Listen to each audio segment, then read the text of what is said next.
Hey guys, it's Will from EDM Tips here.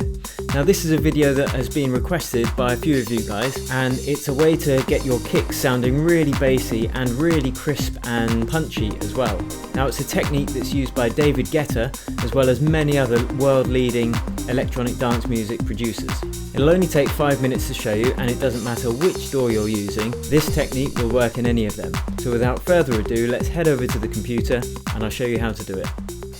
Right, so what are we doing? We are layering a kick drum.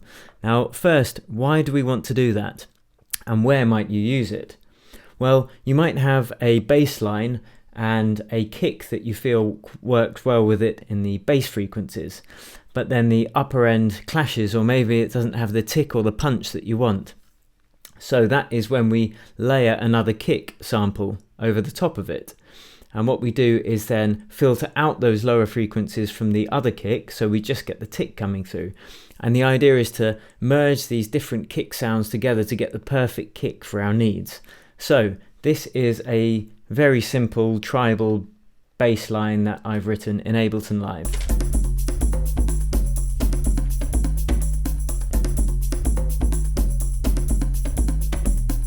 And we want to get a kick that works with that. Now I've loaded up a kick in the sampler in Ableton and added a low pass EQ to it, which I've currently got completely untouched. And whichever DAW you're using, there will be a native low pass EQ that you can use to do this. So let's listen to the kick on its own. Now I like the low end of that, but I don't like the higher frequencies. So let's listen to just that kick with the bass line and see how it sounds.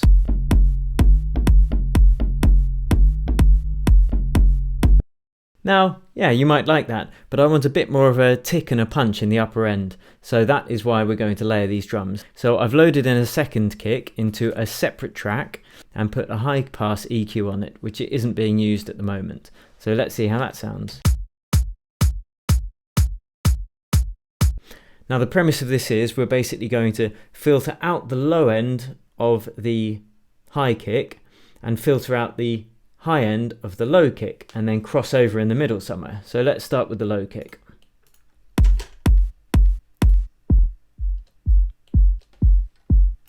And we'll mix it into the bass line.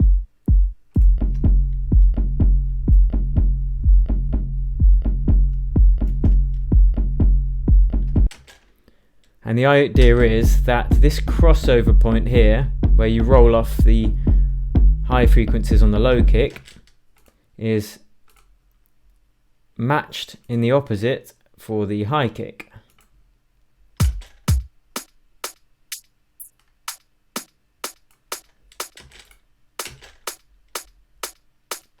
And we can adjust this curve slightly to make it a bit smoother.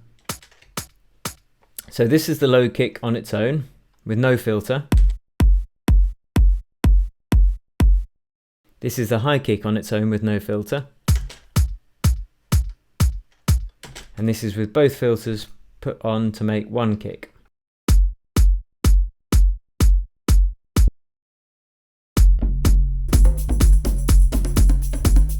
And now you can actually mix in the level of these different kicks. So maybe I want some more low end, so I'll just turn the low kick up.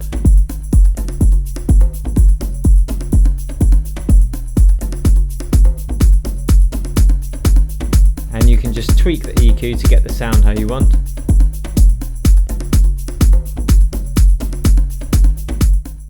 Now for a more advanced technique of kick layering.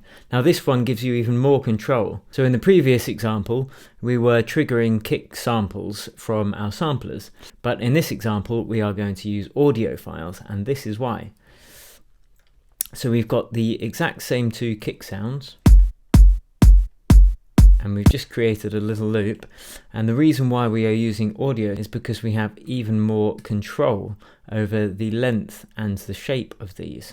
So I've actually turned the low pass and the high pass EQ off, so this is just the drums layered completely raw. But we want the low kick not to last so long. And yes, you can use the decay parameter on your sampler, but you get a lot more control over it as an audio file. But what we are going to do is actually take away the initial click from that low kick to make sure it doesn't interfere with the high. And now when we add the EQ as well,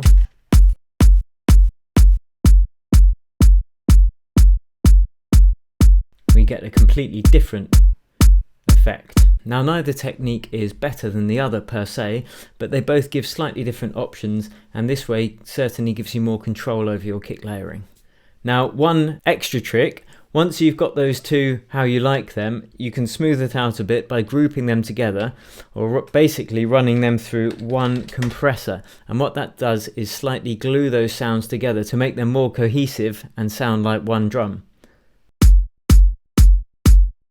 So that's with no compressor, so we will just load up the Ableton Live native compressor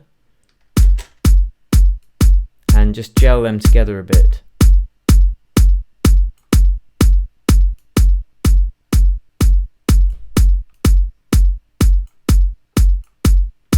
So this is not compressed.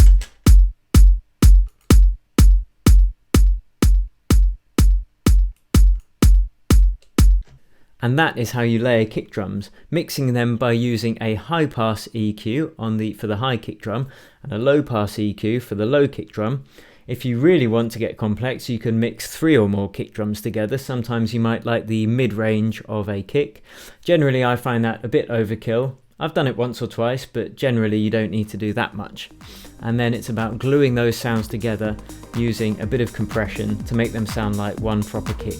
And that is how you layer kick drums. Thanks for watching, and I'll see you next time.